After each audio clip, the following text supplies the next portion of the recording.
paghambingin natin.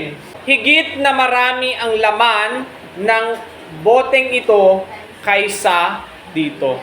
Higit na mabigat ang baonan ng tubig ni Kumeso kaysa sa baonan ni Orogo.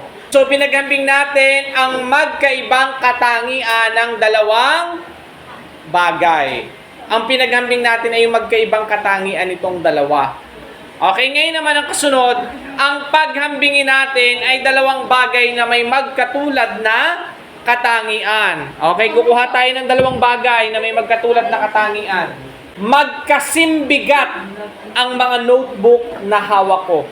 Magkasinlaki ang dalawang notebook na ito.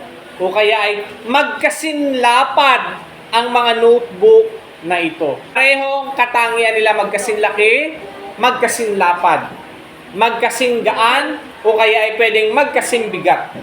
Para sa inyong takdang aralin, maghanda kayo ng dalawang bagay na mayroon kayo sa inyong bag, o kaya ay dalawang bagay na mayroon kayong pwedeng dalahin galing sa inyong bahay, at ihanda ninyo ang paghambing na pwede nyong gawin sa mga bagay na inyong madadala. Naintindihan? Magdadala kayo ng dalawang bagay na mayroon kayo sa inyo at paghahambingin ninyo dito.